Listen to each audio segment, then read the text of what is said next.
नववर्ष चूँकि हिंदू धर्म का एक बहुत बड़ा त्योहार भी माना जाता है कि नवरात्रे जिसे गुड़ी पड़वा के रूप में भी मनाते हैं और हिंदुओं में तो बहुत लंबे समय से इस पूजा पाठ और रीति रिवाजों का एक पूरा कुंभा सा चलता आया है। बिना रीति रिवाजों के और बेजा पूजन पाठ के धर्म प्रार्थना करता है कि अपने हिंदू नए साल को ज्यादा प्राथमिकता। जनवरी को भी पूरे देश में विदेशों में नव वर्ष मनाया जाता है। वो यूरोप की देन है, भारतीय संस्कृति। हूं विवेक माझी और आप देख रहे हैं द नेशनल फोल्डर।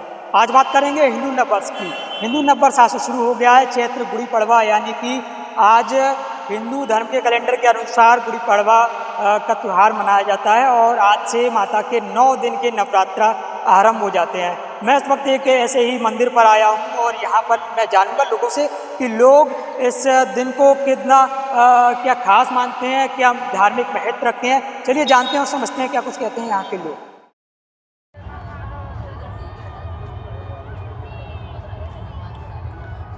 चैत्र मास की शुक्ल प्रतिपदा को गुड़ी पड़वा कहते हैं। इस दिन हिंदू नववर्ष आरंभ होता है। नवरात्र शब्द से नव अहोरात्रों विशेष रात्रियों का बोध होता है।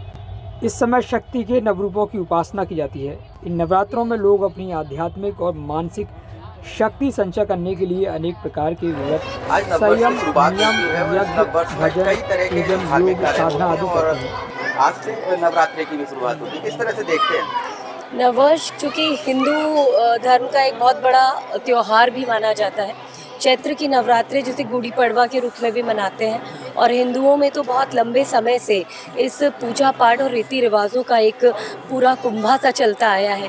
आज के दिन से यूँ कहा जाता है कि बहुत सारी जो पूजन पाठ की विधियां हैं वो आज से शुरू हो जाती हैं। चैत्र की नवरात्रों में कहा जाता है कि ये बड़ी देवी की पूजन की विधि के रूप में घरों में स्थापित किया जाता है और इसकी पूजन विधि भी बड़ी गुप्त रखी जाती है।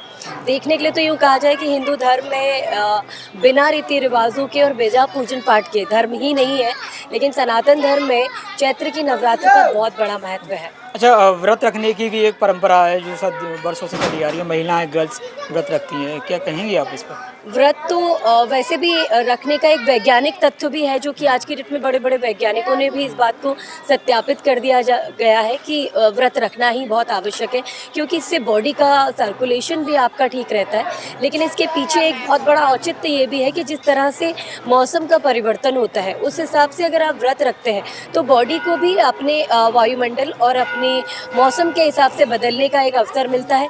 और इसके साथ साथ ये कहा जाता है कि सात्विक भोजन करने से आपके अंदर आध्यात्म की भी वृद्धि होती है।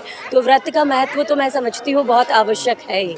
अच्छा, अभी आप कहाँ से आई हैं? ग्वालियर आई हैं, मांडरे की माता मंदिर? हाँ, वैसे मैं बेसिकली ग्वालियर से ही हूँ, लेकिन प्रॉपर भोपाल में हूँ अभी काफ़ी लंबे समय से। और मांडरे वाली माता जो कि बचपन से यहाँ पर आते रहे हैं और बहुत नाम है, देवी जी का बहुत पूजनीय स्थान है, इसकी बड़ी महिमा है।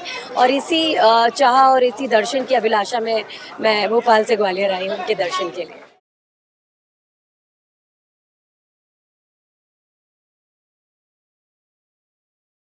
मान्यता है कि इसी तिथि पर ब्रह्मा जी ने सृष्टि की रचना की थी। इसी दिन से विक्रम संवत के आज हम हिंदू लोगों की नवरात्रि का पहला दिन है और पहली साल है संवत 2081 की। हम भगवान से और माता रानी से यही कामना करते हैं कि प्रदेशवासी और देशवासी खुशहाल रहें, बढ़िया रहें। नववर्ष का त्यौहार है, हम इसको बड़े धूमधाम से मनाते हैं और नौ दुर्गों के रूप में भी मनाते हैं। हम सभी देशवासियों से प्रार्थना करते हैं कि अपने हिंदू नए साल को ज्यादा प्राथमिकता दें। कर कमलों में हम आए हुए हैं, माता से यही निवेदन है, प्रार्थना करेंगे कि इस देश में समृद्धि, खूब विकास होवे और सब स्वस्थ रहें और इस देश का भविष्य उज्जवल हो। माता के जो 9 दिन रहते हैं, इसका महत्व क्या रहता है, थोड़ा बताइए। 9 दिन क्या है, बुराइयों पे अच्छाई की जीत है। जो जितने भी राक्षस पैदा हुए थे वो दुर्गा की ही शक्ति थी। जो सब ब्रह्मा जी, महेश जी, कृष्ण, जो मतलब जितने भी देवता थे उनका जो पुंज था उनसे बन के देवी बनी थी और वो देवी के प्रादुर्भाव से ही सब राक्षसों का विनाश हुआ। सब राक्षस देवी ने मारे थे और देवताओं को और ऋषियों को समृद्धशाली बनाया था। और जब जब देवताओं ने और ऋषियों ने उनको पुकारा, देवी को, जब जब उन्होंने आके उनकी रक्षा की। अच्छा, 1 जनवरी को भी पूरे देश में विदेशों में नववर्ष मनाया जाता है। वो यूरोप की देन है, भारतीय संस्कृति नहीं है। भारतीय आप भारतीय संस्कृति नहीं है, कहीं भी नहीं लिखा है। आप रामायण देख लो, महाभारत देख लो कि नववर्ष 1 जनवरी से प्रारंभ होता है। ठीक